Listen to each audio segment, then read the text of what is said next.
ہم اپنا آج کا سبق شروع کرتے ہیں۔ اعوذ باللہ من الشیطان الرجیم، بسم اللہ الرحمن الرحیم۔ پچھلی آیات میں ہم نے حضرت موسیٰ علیہ السلام کی دعا پڑھی تھی۔ وہاں پر جب بنی اسرائیل کے کچھ لوگ اللہ کے حکم سے زلزلے میں پکڑ لیے گئے اور زلزلے سے ہلاک کیے گئے، تو وہاں حضرت موسیٰ علیہ السلام نے دعا فرمائی، اور ایک دعا یہ بھی تھی کہ اے اللہ، دنیا اور آخرت دونوں جگہ پر نیکی اور بھلائی ہمارے شامل حال فرما، واکتب لنا فی ہذہ الدنیا حسنہ وفی الآخرہ۔ اس پر اللہ رب العزت نے جو دعا کی قبولیت بیان فرمائی وہ یہ کہ موسیٰ علیہ السلام، آپ کے جو لوگ ہیں یہ دنیا میں رہیں گے، بہت عرصہ رہیں گے، اور اتنا عرصہ رہیں گے کہ نبی کریم صلی اللہ علیہ وسلم تشریف لے آئیں گے۔ جب نبی علیہ الصلوۃ والسلام تشریف لے آئیں گے تو پھر جو لوگ حضور علیہ الصلوۃ والسلام کی اتباع کریں گے، آپ کی فرما برداری کریں گے، آخرت کی فلاح اور کامیابی صرف ان کو نصیب ہوگی۔ یہ ربط تھا پچھلی آیت کے ساتھ۔ پچھلی آیت کے آخری جملے تھے فَسَأَكْتُبُهَا، وہ جو آخرت کی بھلائی ہے اس کا میں فیصلہ کروں گا، لِلَّذِينَ، ان لوگوں کے لیے، يَتَّقُونَ، جو پرہیزگاری اختیار کریں گے، وَيُؤْتُونَ الزَّكَاةَ، اور زکوٰۃ ادا کریں گے، وَالَّذِينَ هُمْ، اور وہ لوگ جو بِآيَاتِنَا، ہماری آیات پر، يُؤْمِنُونَ، ایمان لائیں گے۔ یہ تو ہو گیا آپ کے زمانے تک، آپ کے لوگ رہیں گے بعد میں، آپ کی امت رہے گی بعد میں۔ پھر جب وہ حضور علیہ الصلوۃ والسلام تشریف لے آئیں تو پھر کیا کرنا ہے؟ الذین، الذین، وہ لوگ، یعنی آخرت کی بھلائی ملے گی، آخرت کی کامیابی ملے گی، آخرت کی نجات ملے گی، الذین، ان لوگوں کو، یتبعون، جو پیروی کریں گے، اتباع کریں گے، الرسول النبی الامی، رسول نبی امی پر، رسول نبی امی پر، الذی، وہ رسول، یجدونہ، جس کا تذکرہ یہ لوگ پاتے ہیں، الذی یجدونہ، جس کا تذکرہ یہ پاتے ہیں، مکتوباً، لکھا ہوا،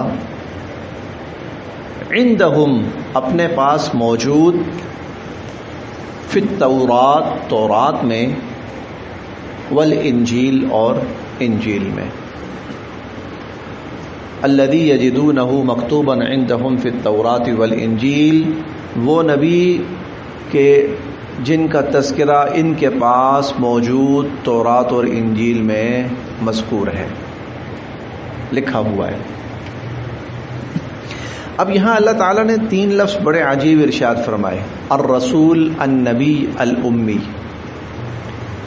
اب یہ جو رسول کا لفظ استعمال فرمایا نا حضور علیہ الصلوۃ والسلام کے بارے میں، رسول اصل میں کہتے ہیں جس کو الگ سے نئی شریعت ملتی ہے، اور جب نئی شریعت کسی کو ملتی ہے نا تو اس میں فروعی احکام میں کوئی نہ کوئی کمی بیشی ہوتی ہے، مختلف ہوتا ہے، مختلف احکام ملتے ہیں۔ تو یہود کو یہاں یہ بتانا یہ تھا کہ اگر وہ رسول کچھ ایسے احکامات دیں جو تمہاری تورات میں یا تمہاری شریعت میں نہ ہوں تو اس میں جھگڑا کرنے والی کوئی ضرورت نہیں ہوگی، کیونکہ نیا رسول آیا ہے تو نئی شریعت آئی ہے، نئی شریعت آئی ہے تو احکام مختلف ہو جاتے ہیں، احکام مختلف ہو جاتے ہیں۔ پھر آگے فرمایا الامی، وہ امی ہوں گے۔ اچھا، یہ جو یہود تھے نا، ان کے لیے کہیں پر بھی امی کا لفظ استعمال نہیں ہوتا۔ امی کا لفظ یہود خود استعمال کرتے تھے اہل عرب کے لیے، امی کا لفظ، یقیناً آپ کو تیسرا پارہ یاد ہوگا، لیس علینا فی الامیین سبیل، یہود کہتے تھے ان امیوں کا مال کھانے میں کوئی گناہ نہیں ہمیں. امی یہ لفظ استعمال کرتے تھے اہل عرب کے لیے. تو اس سے الامی سے اشارہ اس بات کی طرف ہے کہ یہ جو رسول ہے نا جس کا تذکرہ ہو رہا ہے، یہ وہ ہے کہ جس کو تم خود اپنی زبان سے امی کہتے ہو، گویا نبی کریم صلی اللہ علیہ وسلم. تو قرآن کریم نے اس طرح نا بڑی مساوقات، گہرائی اور جامعیت کے ساتھ ایسے تعارف پیش کیے ہیں کہ جو ان کی اپنی زبانوں پر الفاظ جاری تھے، جن کا وہ خود استعمال کرتے تھے. الذی یجدونہ، کہ یہ لوگ پاتے ہیں اس نبی کو مکتوباً مذکور لکھا ہوا، عندہم اپنے پاس موجود، فی التوراۃ والانجیل تورات اور انجیل میں، یعنی تورات اور انجیل میں حضور علیہ الصلوۃ والسلام کی علامات اور آپ کی صفات اور آپ کا تذکرہ لکھا ہوا تھا. اور اتنا تفصیلی تھا حضور علیہ الصلوۃ والسلام کا ذکر مبارک تورات اور انجیل میں کہ ہم دوسرے پارے میں پڑھ کے آئے ہیں، یعرفونہ کما یعرفون ابناءہم، کہ وہ جو تذکرہ ان کی کتابوں میں ہے اس کی بنیاد پر حضور علیہ الصلوۃ والسلام کو ایسے پہچانتے ہیں جیسے لوگ اپنے بیٹوں کو پہچانتے ہیں، اپنے بیٹوں کو پہچانتے ہیں. اسی لیے دلیل کی بنیاد پر جب بھی حضور علیہ الصلوۃ والسلام کا امتحان لینے آتے تھے تو یہود آتے تھے دلیل کی بنیاد پر. دلیل کی بنیاد پر کیوں؟ ارے بھائی ان کے پاس کتابوں میں لکھا ہوا تھا، اسی کی روشنی میں. چنانچہ حضرت سلمان فارسی رضی اللہ عنہ یہ جب ایمان لانے کے لیے تشریف لائے تو ان کو جو ان کے پچھلے مذاہب کے اہل علم تھے انہوں نے 3 نشانیاں بتائی تھیں، اور وہ 3 نشانیاں یہ تھی: ہدیہ قبول کریں گے، صدقہ قبول نہیں کریں گے، صدقہ نہیں کھائیں گے، ہدیہ کھا لیں گے، صدقہ نہیں کھائیں گے، اور دونوں شانوں کے درمیان مہر نبوت ہوگی. اب اسی لیے وہ ایک دن آئے اور آ کر کہنے لگے کہ اللہ کے نبی یہ میں صدقہ لایا ہوں امتحان لینے کے لیے. حضور علیہ الصلوۃ والسلام نے فرمایا اچھا، فرمایا جاؤ بھائی صحابہ میں تقسیم کر دو. خود نہیں لیا، چلو ایک نشانی پوری ہو گئی. دوسرے دن آئے، کچھ چیز لے کر آئے، میں آپ کے لیے ہدیہ لے کے آیا ہوں. اچھا، حضور علیہ الصلوۃ والسلام نے قبول فرمایا، کھایا. پھر اس کے بعد تیسری جو نشانی تھی مہر نبوت، وہ انہوں نے دیکھی اور پھر وہ ایمان لے آئے. تو مکتوباً عندہم فی التوراۃ والانجیل، کہ حضور علیہ الصلوۃ والسلام کا تذکرہ ان کی تورات اور انجیل میں ان کے پاس لکھا ہوا ہے. سیرت حلبیہ میں بڑی معروف سیرت کی کتاب ہے، اس میں امام حلبی رحمۃ اللہ علیہ نے لکھا ہے جس رات حضور علیہ الصلوۃ والسلام کی ولادت ہوئی، ایک یہودی عالم وہ مکہ کی گلیوں کے اندر پھر رہا تھا اور پوچھتا پھر رہا تھا کہ آج کون کون سے بچے پیدا ہوئے. تو لوگوں نے کہا فلاں سردار کا بیٹا پیدا ہوا ہے، فلاں جاگیردار کا بیٹا پیدا ہوا. دیکھ کے کہنے لگا نہیں. آخر میں کسی نے کہا یار ادھر وہ ایک بیوہ عورت ہے، اس کے ہاں بھی بچہ پیدا ہوا. کون سا دکھاؤ. حضرت آمنہ سلام اللہ علیہا وہ بیوہ ہو چکی تھی تو وہاں پر گیا تو حضور علیہ الصلوۃ والسلام پر اس کی جب نظر پڑی، اس نے دیکھا تو کہتا کہ جو آخری نبی آنے تھے آ چکے. حالانکہ ابھی آپ کی محض ولادت ہوئی ہے. وہ کیا عمر ہوگی؟ اب کیا عمر ہے؟ چند گھنٹے کے حضور علیہ الصلوۃ والسلام کو دیکھ کے اس نے پہچان لیا. اس نے کہا جی آ چکے. الذی یجدونہ مکتوبا عندہم فی التوراۃ والانجیل، یہ لوگ حضور علیہ الصلوۃ والسلام کو لکھا ہوا پائیں گے اپنی کتابوں میں، تورات اور انجیل میں.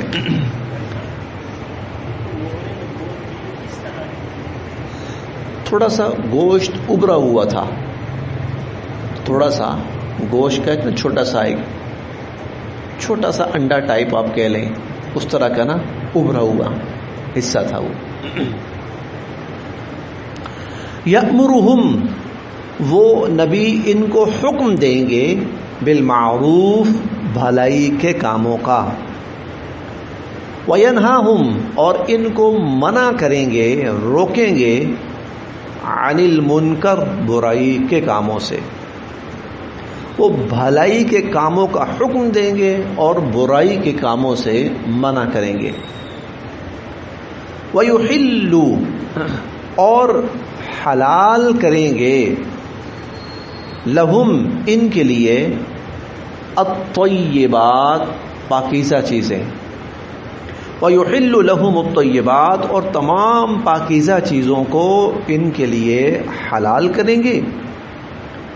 وَيُحَرِّمُ، اور حرام قرار دیں گے، علیہم، ان پر، الخبائث، گندی چیزیں.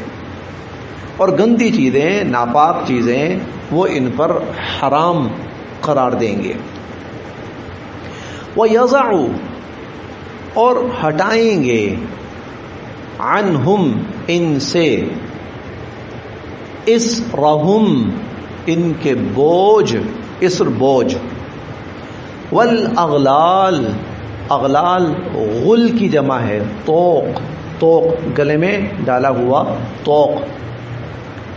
التی، وہ بوجھ اور وہ طوق، کانت علیہم، جو ان کے اوپر ہوں گے.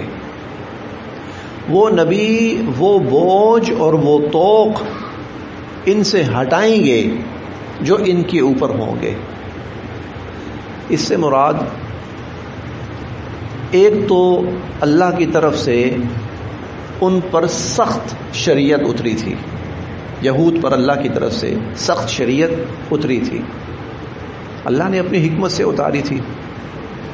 پھر کچھ جائز چیزیں ان کی نافرمانی کی وجہ سے ان کے اوپر حلال چیزیں تھیں، لیکن ان کی نافرمانی اور سرکشی کی وجہ سے ان پر حرام کر دی گئی. یہ تو دو وہ چیزیں تھیں جن کو قرآن نے کہا بوجھ، جو اللہ کی طرف سے ان پر سختی تھی، تو نبی علیہ الصلوۃ والسلام تشریف لا کر وہ سختیاں ہٹا دیں گے، آسان معتدل شریعت ملے گی. اور تیسری چیز ہے اغلال، وہ طوق جو ان پر ہیں. اغلال سے مراد وہ چیزیں جو لوگوں نے خود اپنے اوپر لاد لی تھی، وہ اللہ کی طرف سے نہیں تھی،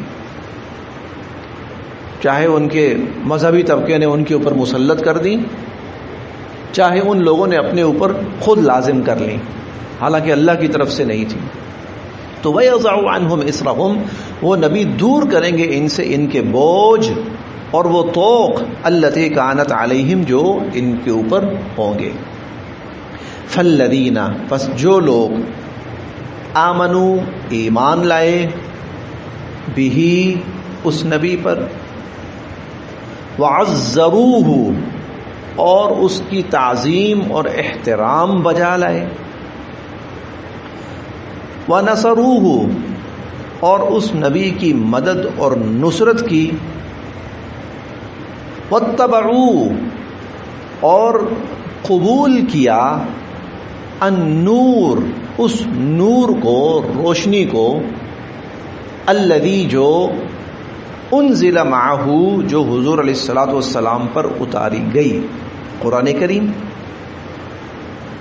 اس کو قبول کیا، اس کی اتباع اور پیروی کی، تو اولئک، وہی لوگ، ہم المفلحون، کامیاب ہونے والے ہوں گے. اولئک ہم المفلحون، وہی لوگ کامیاب ہونے والے ہوں گے. بھئی یہ صفات ہوں گی، ان صفات پر متصف نبی تشریف لائیں گے، رسول ہوں گے، نبی ہوں گے، امی ہوں گے. علامات تمہارے پاس موجود ہیں تورات اور انجیل کے اندر. پاکیزہ چیزوں کو حلال کر دیں گے، ناپاک چیزوں کو حرام قرار دیں گے، بوجھ توق سب دور کر دیں گے. ان پر ایمان لانا ہے. اب اگلی آیت پڑھیے. قل، اے نبی علیہ الصلوۃ والسلام آپ فرما دیجئے، یا ایھا الناس، اے لوگو، انی، بے شک میں، رسول اللہ، اللہ کا رسول بن کر آیا ہوں، الیکم جمیعا، تم سب کی طرف. اب پچھلی آیت سامنے رکھیں، وہ جس نبی کا تذکرہ، جس رسول کا تذکرہ اللہ نے کیا تھا نا، تو اے لوگو وہ نبی اور رسول میں ہوں جو تم سب کی طرف اللہ کی طرف سے نبی اور رسول بن کر آیا۔ الذی، وہ اللہ، لہو، جس کے لیے ملک السماوات والارض، آسمانوں اور زمینوں کی بادشاہت ہے، جو زمینوں اور آسمانوں کا مالک ہے۔ اب یا ایھا الناس، پوری انسانیت کو مخاطب کیا گیا، اسی لیے کہا جاتا ہے کہ حضور علیہ الصلوۃ والسلام کی جو نبوت اور رسالت ہے وہ عالمگیر ہے، قومی نہیں ہے، وطنی نہیں ہے، لسانی نہیں ہے، عالمی ہے، ساری انسانیت کے لیے۔ تو یا ایھا الناس، اے انسانوں، میں تم سب کی طرف اللہ کا رسول بن کے آیا ہوں۔ الذی، وہ اللہ، لہو ملک السماوات والارض، جو آسمانوں اور زمینوں کا مالک ہے۔ لا الہ الا ہو، اس اللہ کے سوا کوئی معبود نہیں۔ یحیی و یمیت، وہی زندگی دیتا ہے، وہی موت دیتا ہے۔ فآمنوا، اے لوگو ایمان لاؤ، باللہ، اللہ پر، ورسولہ، اور اس کے رسول پر، النبی الامی، جو نبی امی ہیں۔ امی کہتے ہیں ایسے شخص کو جس نے رسمی تعلیم حاصل نہ کی ہو، دنیاوی اعتبار سے، دنیاوی جو مروجہ علوم ہوتے ہیں اور تعلیم ہوتی ہے اور لکھنا پڑھنا نہ سیکھا ہو، اسے امی کہا جاتا ہے۔ عام انسانوں کے حق میں امی ہونا، عام انسانوں کے حق میں امی ہونا خامی ہے، عیب ہے، قصور ہے، ان پڑھ ہے، عام انسان، ناخواندہ۔ لیکن نبی کے حق میں امی ہونا صفت ہے، خوبی ہے، کمال ہے۔ وہ اس لیے کہ اگر پڑھا لکھا ہو تو دنیا کہہ سکتی ہے پڑھا لکھا بندہ ہے، اپنی طرف سے بنا لیا سب کچھ، لیکن اگر وہ پڑھا لکھا نہیں ہے اور پھر بھی وہ اس قسم کا کلام کہہ رہا ہے جو پڑھے لکھے بھی نہیں کہہ سکتے، تو اس کا مطلب یہ ہے کہ پھر یہ انسانی بساط سے اوپر کی کوئی چیز ہے۔ اسی لیے انبیاء علیہم السلام کو رسمی علوم اور تعلیم جو ہیں ان سے مستغنی رکھا جاتا ہے۔ فآمنوا باللہ ورسولہ النبی الامی، ایمان لاؤ اللہ پر اور اس کے رسول پر جو کہ نبی امی ہے۔ الذی، جو یؤمنو، ایمان رکھتے ہیں، باللہ، اللہ پر، وکلماتہ، اور اللہ کے کلمات پر، ایمان رکھتے ہیں اللہ پر اور اللہ کے کلمات پر۔ واتبعوہ، اور اس کی پیروی کرو، لعلکم تہتدون، تاکہ تم ہدایت پاؤ۔ ومن قوم موسیٰ، اور حضرت موسیٰ علیہ السلام کی قوم میں سے، امتن، ایک جماعت ایسی بھی تھی، یہدون، جو رہنمائی کرتے تھے، بالحق، حق کی طرف، جو حق کی طرف رہنمائی کرتے تھے، وبہ، اور اسی کے مطابق، یعدلون، فیصلے کرتے تھے۔ بے شک بنی اسرائیل بگڑ گئے تھے، برباد ہو گئے تھے، گمراہ ہو گئے تھے، لیکن کچھ نہ کچھ لوگ بہرحال ایسے بھی تھے ان میں جو راہ راست پر آخری وقت تک قائم رہے۔ ومن قوم موسیٰ، اور حضرت موسیٰ علیہ السلام کی قوم میں سے، امتن، ایک جماعت ایسی بھی تھی، یہدون بالحق، جو حق کی طرف لوگوں کی رہنمائی کرتے تھے، وبہ یعدلون، اور اسی حق کے مطابق وہ فیصلے کرتے تھے۔ بس یہاں تک، پھر دیکھیں۔